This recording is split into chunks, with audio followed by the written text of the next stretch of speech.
오늘 우리가 함께 나누실 하나님의 말씀은 누가복음 17장 11절에서 19절입니다. 우리 한 목소리로 함께 봉독하시겠습니다. 예수께서 예루살렘으로 가실 때 사마리아와 갈릴리 사이로 지나가시다가 한 마을에 들어가시니 나병 환자 10명이 예수를 만나 멀리 서서 소리를 높여 이르되 예수 선생님이여 우리를 불쌍히 여기소서 하거늘 보시고 이르시되 가서 제사장들에게 너희 몸을 보이라 하셨더니 그들이 가다가 깨끗함을 받은지라. 그 중에 한 사람이 자기가 나은 것을 보고 큰 소리로 하나님께 영광을 돌리며 돌아와 예수의 발 아래에 엎드려 감사하니 그는 사마리아 사람이라. 예수께서 대답하여 이르시되 10사람이 다 깨끗함을 받지 아니하였느냐? 그 9은 어디 있느냐?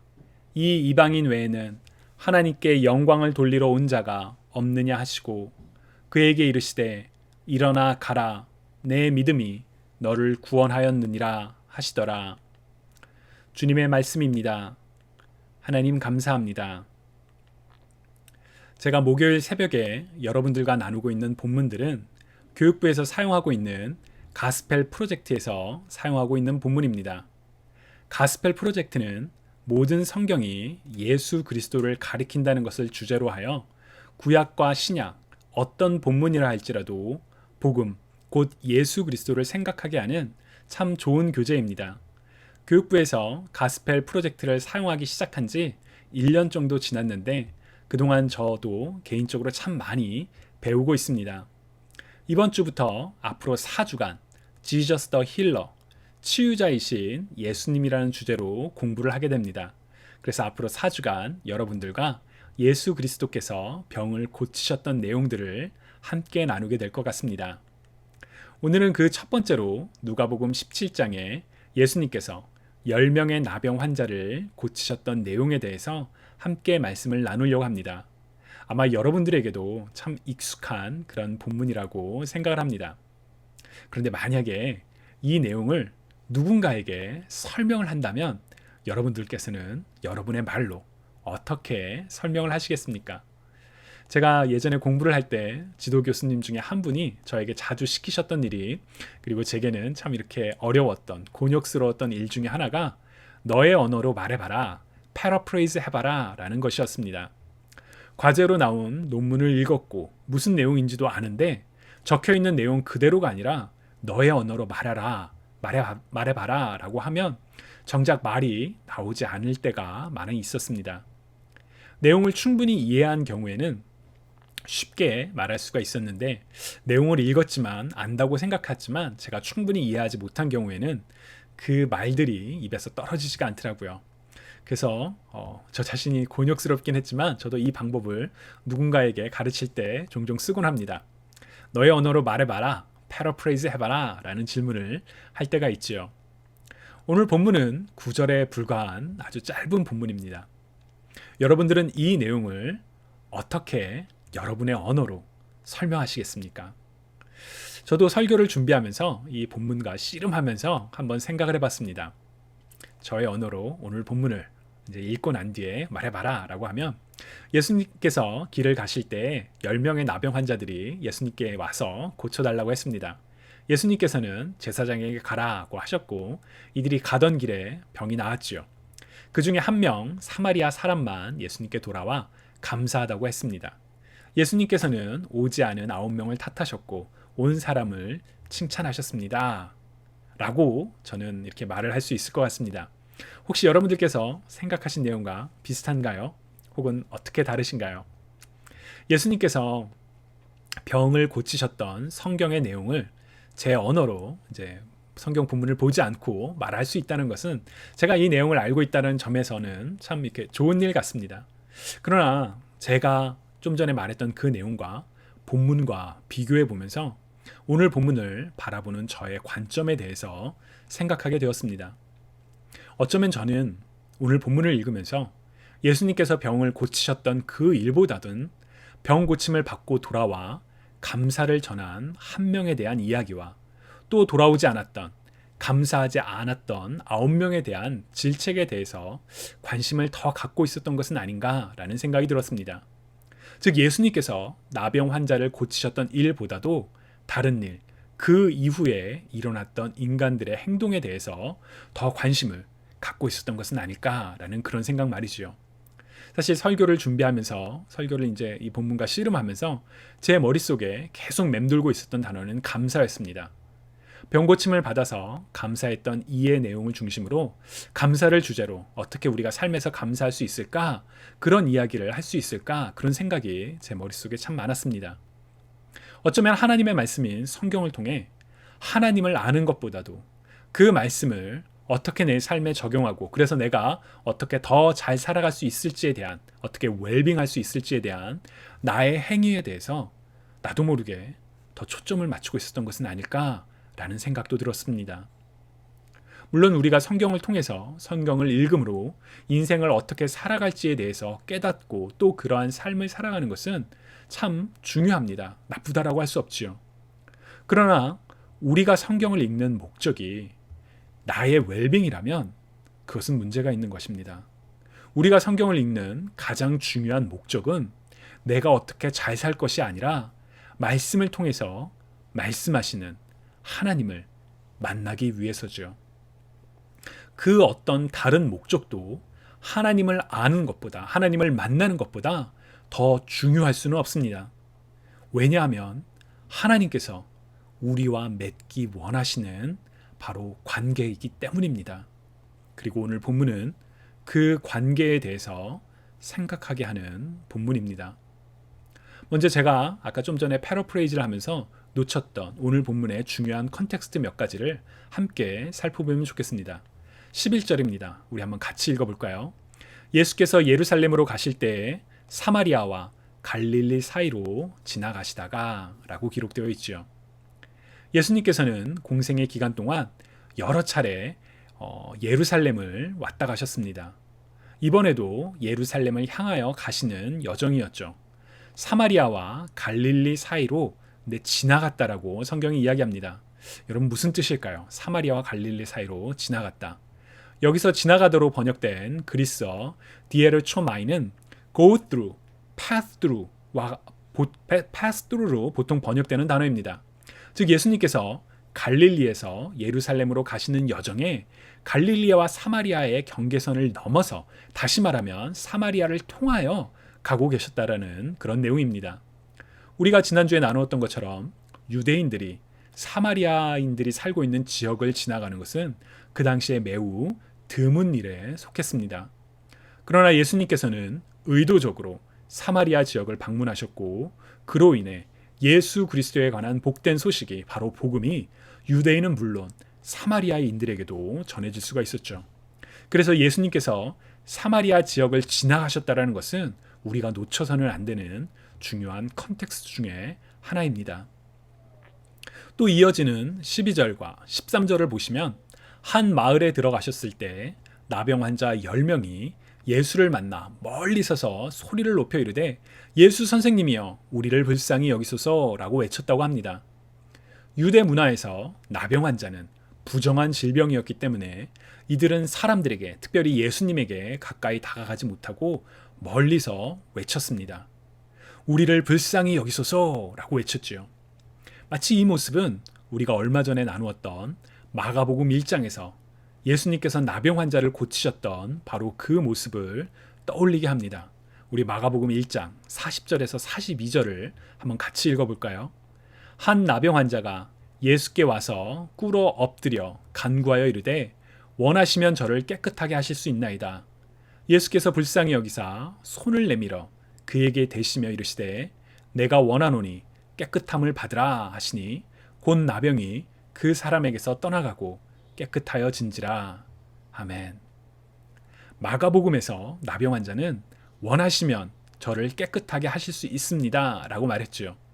당시 이스라엘 사람들은 나병은 하나님만이 고칠 수 있는 질병이라고 생각했음에도 이 환자는 예수님께 나와 주님께서 원하시기만 한다면 주님께서는 그러한 능력과 그러한 파워가 있으시기 때문에 주님께서 원하시기만 한다면 제가 깨끗하게 나아질 수 있습니다 라고 말했던 것이죠.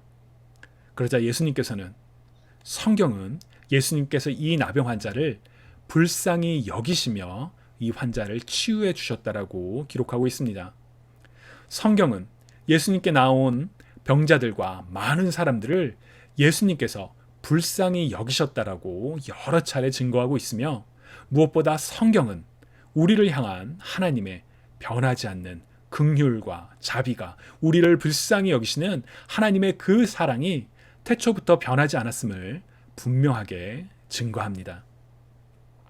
그런 점에서 오늘 본문 14절에서 보시고 이르시되 라는 이 표현은 단순히 예수님께서 저기 누가 소리를 지르는구나 라고 해서 보셨던 것이 아니라, 우리를 불쌍히 여겨달라고 외치는 사람들을 향하여 하나님의 자비와 긍휼의 마음으로 이들을 바라보셨던 것이라고 우리는 짐작할 수가 있습니다. 왜냐하면 하나님께서는 변하지 않으시는 신실하신 분이시며, 우리를 불쌍히 여기사 이 땅에 우리를 대신하여 죽으시기 위해 오신 예수님께서 자신을 불쌍히 여겨달라고 하는 자들을 무덤덤한 눈으로 그냥 바라볼 리 결코 없기 때문입니다. 14절을 계속해서 보시면 예수님께서는 제사장들에게 너희 몸을 보이라 라고 말씀하셨고, 이들은 예수님의 말대로 제사장에게 몸을 보이러 가다가 깨끗함을 받았다고 기록되어 있습니다. 나병 환자가 제사장에 가서 몸을 보이는 때는 나병이 나았다라는 생각이 들 때, 즉 제사장에게 가서 확인을 받기 위해서 이제 네가 더 이상 부정한 사람이 아니다 라는 그런 확인을 받기 위해서 갈 때였습니다. 그런데 예수님의 말대로 가다가 깨끗함을 받았다라는 것은 이들이 제사장에게 가라는 예수님의 말씀을 들었던 바로 그 순간에는 아직 병이 나았던 것이 아니라는 것을 알 수 있습니다. 즉 이들은 아직 온몸에 나병이, 피부병이 그대로 있었음에도 불구하고 예수님의 말씀을 듣고 그대로 제사장에게, 원래는 병이 나은 걸 확인하고 가야 되는데 아직 병을 가진 그대로 갔다는 것을, 곧 순종했다는 것을 보여줍니다. 그렇기 때문에 나병 환자 10명이 치유되는 오늘 본문은 유대인이 다니지 않았던 사마리아 지역을 예수님이 방문하셨고 자신들을 불쌍히 여겨달라는 나병 환자들을 긍휼과 자비로 치유하셨던 점만으로도 아주 중요한 사건입니다. 또한 나병 환자 역시 주님 앞에 나와 불쌍히 여겨달라고 주님께 도움을 간구했고, 또 병이 아직 낫지 않은 시점이라 할지라도, 상황은 여전히 어렵다 할지라도 주님의 말씀대로 순종했다는 점에서 치유자이신 예수님을 만난 사람들의 믿음에 대해서 생각하게 하는 참 중요한 본문입니다. 사실 여기까지만이라도 치유자이신 예수님과 그 치유자이신 예수님을 만난 사람들의 믿음, 이 두 가지를 우리는 알 수가 있죠. 그런데 오늘 본문은 여기서 멈추지 않습니다.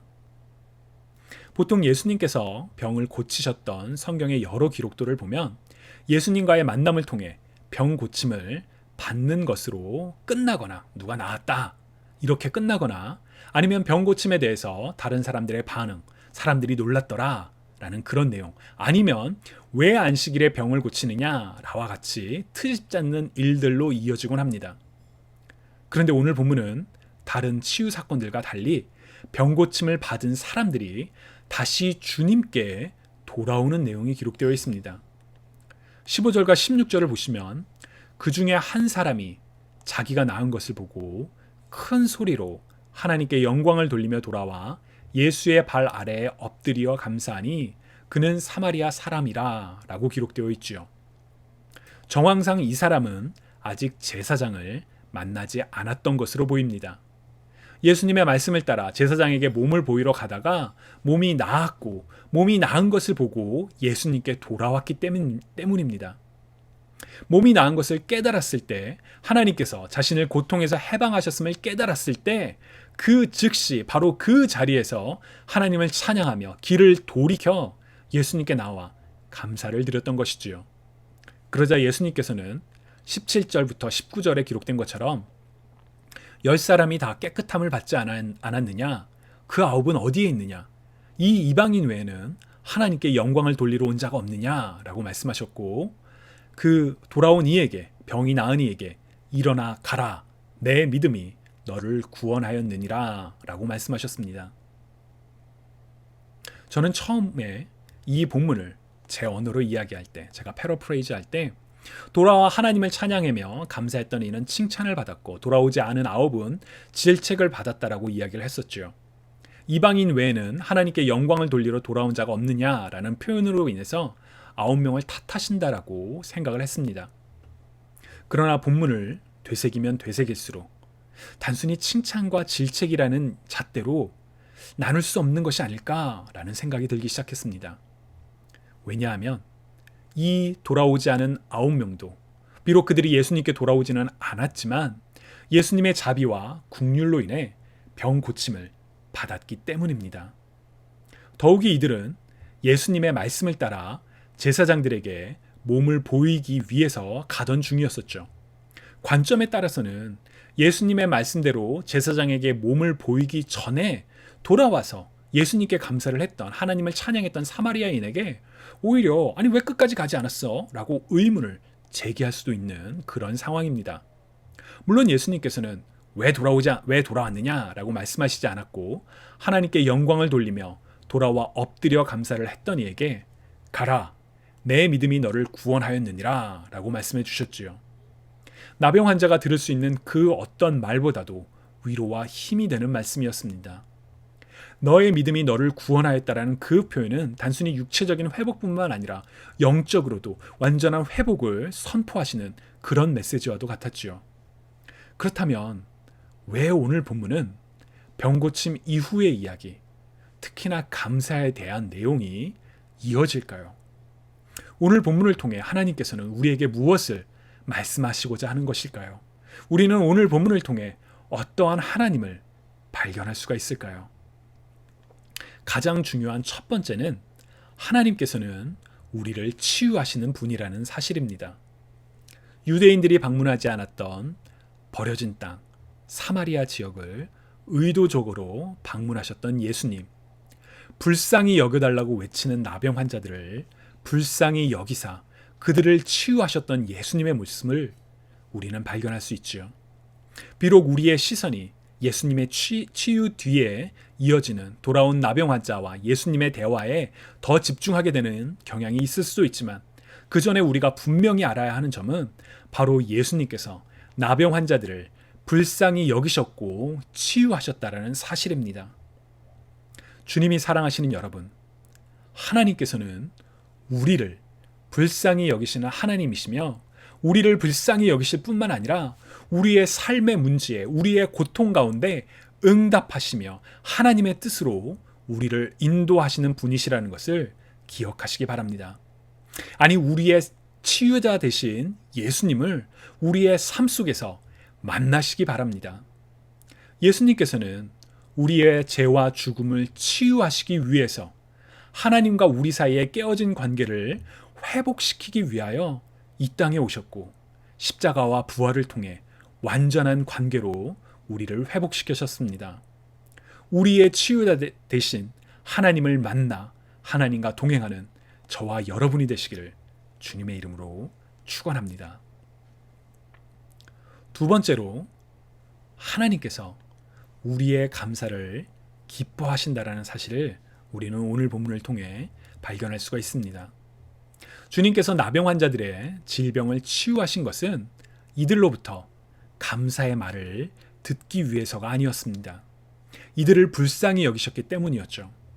돌아오지 않은 9명도 치유를 받았다는 점에서 이들을 향한 주님의 치유는 제사장에게 가서 몸을 보이라는 그 말씀을 듣고 믿음으로 순종했을 때 이미 일어난 사건입니다. 하나님께서 우리에게 베푸시는 사랑은 이처럼 조건이 없는 완전한 사랑입니다. 아무런 조건 없이, 아무런 대가 없이 주어지기에 우리를 향한 하나님의 사랑은 은혜요, 선물이죠. 그 완전한 사랑, 은혜, 자비를 입은 인간이 주님께로 돌아와 하나님께 감사할 때 그 감사는 하나님께 기쁨이 됩니다. 왜냐하면 우리가 하나님께 드리는 감사는 하나님께서 기뻐하시는 하나님과 우리의 관계 사이에서 일어나기 때문입니다. 주님이 사랑하시는 여러분, 하나님께 감사를 드리고 계시는지요? 여러분께서는 하나님께 왜 감사를 드리시나요? 성경은 우리에게 분명히 말합니다. 할렐루야, 여호와께 감사하라. 그는 선하시며 그 인자하심이 영원하리로다. 하나님의 선하심과 영원하신 인자하심이 우리와 무슨 상관이 있습니까? 창조주 하나님의 선하심과 영원하신 인자하심이 피조물인 우리에게, 하나님의 말씀을 믿지 않고 불순종한 우리에게까지 향하고 있기 때문에 우리는 선하시며 영원히 인자하신 하나님의 사랑을 경험하고 있습니다. 그렇기 때문에 우리에게 의미가 있고, 그렇기 때문에 우리에게 중요하지요. 이처럼 우리를 친밀한 사랑의 관계로 부르시는 하나님께 우리가 할 수 있는 반응이 있다면 그것이 바로 감사입니다. 그래서 우리는 하나님께 감사를 드려야 하는 것이지요. 우리가 하나님께 감사를 드리는 것이 하나님으로부터 어떤 복을 누리기 위해서 감사를 드리는 것도 아니고, 하나님께서 우리 삶에 어떤 문제를 해결해 주셨기 때문에 드리는 것도 아니고, 값없이 우리에게 이미 주어진 하나님의 은혜에 대한 우리의 반응이기에, 그래서 우리는 감사를 통해 하나님을 기쁘시게 하며 감사를 통해 하나님과의 관계 안에서 살아갈 수가 있는 것입니다. 오늘 본문에서 나병 환자가 병이 나은 것을 깨닫고 자신이 가던 길에서 돌이켜 주님께 돌아와 하나님을 찬양하며 하나님께 감사를 드렸지요. 예수님께 감사를 드렸지요. 이미 예수 그리스도를 통한 자비의 치유가 값없이 주어졌지만 그 은혜에 감사하기 위해 길에서 돌아왔던 그 환자를 주님께서는 기뻐하셨습니다. 그래서 성경은 말합니다. 범사에 감사하라. 이것이 그리스도 예수 안에서 너희를 향하신 하나님의 뜻이니라. 아멘. 주님을 사랑하시는 여러분, 어제 하나님께 감사를 여러분 몇 번이나 드리셨는지요? 우리가 감사하지 않아도 하나님께서는 이미 우리를 사랑하셨습니다. 우리가 아직 죄인 되었을 때에 그리스도께서 이미 우리를 위해 죽으셨지요. 우리는 이미 치유의 은혜, 회복의 은혜, 다시 태어나는 은혜를 입었습니다. 이미 조건 없는 사랑을 받은 우리가 하나님께 감사를 드릴 때 하나님은 우리의 감사를 기뻐하십니다. 왜냐하면 우리가 하나님께 감사를 드릴 때마다 우리는 우리가 하나님과의 관계 안에 있음을 기억하고 또 그 가운데 하나님과 함께 머물기 때문입니다. 내가 홀로 살아가는 인생이 아니라 우리가 하나님께 감사를 드릴 때 하나님께서 내 삶을 인도하시며 나와 함께 하시는구나 라고 고백을 하기 때문입니다. 우리의 삶의 많은 부분들은 우리로 하여금 때로는 하나님께 감사를 드리는 것을 잊어버리게 할 때도 있습니다. 예상치 못했던 그리고 오래가는 전염병으로 인해 변해버린 일상으로 인해 여전히 불의와 혼란이 가득한 사회의 모습으로 인해 권력을 가지고 있는 불의한 사람들로 인해 여전히 나를 힘들게 하고 있는 육체의 연약함으로 인해 여전히 낫지 않는 질병으로 고통으로 관계의 어려움과 해결될 기미가 보이지 않는 답답하고 불안한 상황들로 인해 우리는 감사하기보다는 걱정하며 불안해하며 두려워하며 속상해할 때가 있지요. 그러나 바로 그 어려운 상황 속에서 우리의 치유자 되신 우리를 치유하신 하나님을 기억할 수 있으면 좋겠습니다. 우리를 조건 없이 아무런 대가 없이 사랑하사 십자가에서 자기 생명을 버리신 예수 그리스도를 기억하시기 바랍니다. 무엇보다 하나님의 품을 먼저 떠난 우리를 여전히 사랑하사 돌아오기를 바라시는 하나님을 기억하시기 바랍니다. 만약 우리가 우리에게 생명을 주시고 우리를 인도하시며 우리를 죄와 사망에서 건지시며 지금도 우리와 함께 하시는 하나님을 생각한다면, 기억한다면, 우리의 마음에 품고 있다면 우리는 감사하지 않을 수가 없습니다. 선하시며 인자하심이 영원하신 하나님을 찬양하지 않을 수가 없지요. 우리의 감사를 기뻐하시는 주님께 오늘도, 오늘 하루의 삶 속에서도 감사를 드리며 하나님을 찬양하며 하나님을 기쁘시게 하는 삶을 살아가는 저와 여러분이 되시기를 주님의 이름으로 간절히 축원합니다. 우리 함께 기도드리시겠습니다. 사랑의 하나님, 우리는 살아가면서 하나님께 감사하기보다는 때로는 우리 앞에 놓여 있는 환경에 더 우리의 시선을 빼앗기며 어쩔 수 없는 우리의 육체의 연약함에, 마음의 고통에, 주변 환경에 좌절하고 절망할 때도 많이 있습니다. 그러나 하나님, 우리가 오늘 본문을 통해 발견했던 것처럼, 오늘 본문을 통해 다시 한번 만났던 것처럼 하나님께서는 우리를 치유하시는 하나님이시며 또한 하나님께서는 우리의 감사를 기뻐하신다라는 사실을 우리가 기억하며 살아가길 원합니다.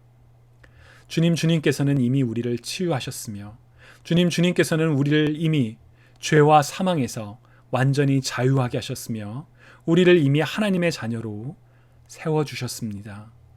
하나님의 이 사랑을 기억하며 하나님께 감사하며 살아가는 우리가 되게 하여 주옵소서. 그래서 하나님과의 더욱더 친밀한 관계 안에 거하며 살아가기를 간절히 소망합니다. 이제는 매일의 삶 가운데 하나님께 감사와 찬양을 드리며 하나님과 동행하기를 원하는 모든 하나님의 자녀들의 머리 위에 우리 주 예수 그리스도의 은혜와 우리 주 아버지 하나님의 사랑과 성령 하나님의 친밀한 교제가 지금부터 영원까지 함께 있기를 간절히 축원합니다. 아멘.